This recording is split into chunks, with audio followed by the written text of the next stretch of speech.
Now, let us know more on what does it feel to be working in a state, or not, let's not say state, but a government agency, or what does it feel? Is it nice? Do you have this idea of growing, or is it hard for you to maybe grow in those type of institutions?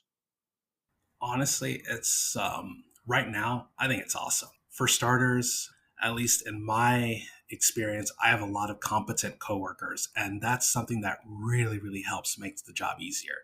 If you have coworkers who do a half-butt job or who don't really care about their work, it's going to make it really hard to function as a team. But right now, my coworkers, everyone cares about their job. Everyone is good at what they do.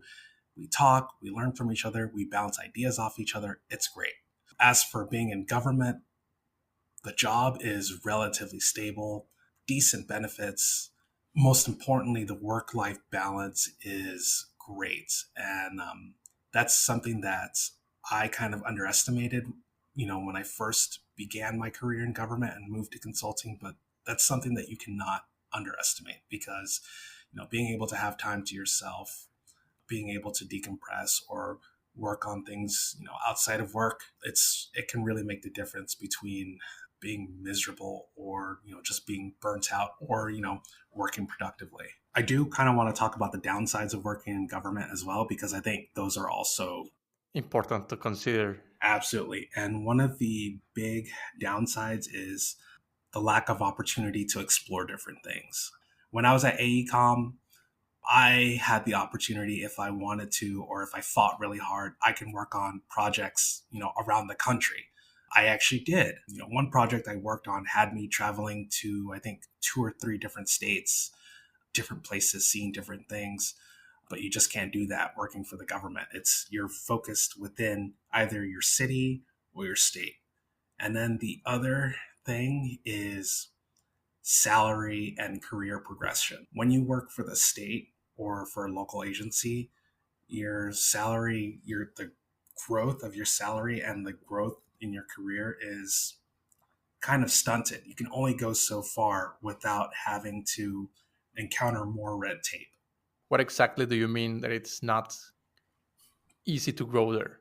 Sure. Typically in a state or city role, you have a ladder of various positions within agencies. So you'll have, usually it's a step progression. When you start working, there are 2 or 3 steps where you will have automatic promotions and automatic pay bumps. And the pay bumps are pretty noticeable. In addition, you have, what are called cost of living adjustments. We call them COLAs.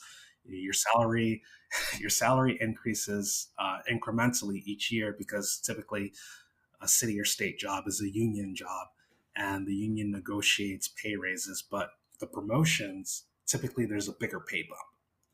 So when you get to a certain position, a certain grade, the automatic promotions cease. You still get your COLA, but the next position is, you have to be promoted. So you might be in a long line, against other people who are looking to get promoted to a certain position. And you may have to, work in at one pay grade for several years to be able to qualify to be promoted. And even then you have to get sign off from your manager, their manager, and their manager. And then you have to submit it to, civil service, who will then review and say, yeah, we'll promote you, or no, we won't promote you. So that's sort of what I mean. Check out the full episode at chemicalengineeringguy.com/forward podcast. I'll see you there.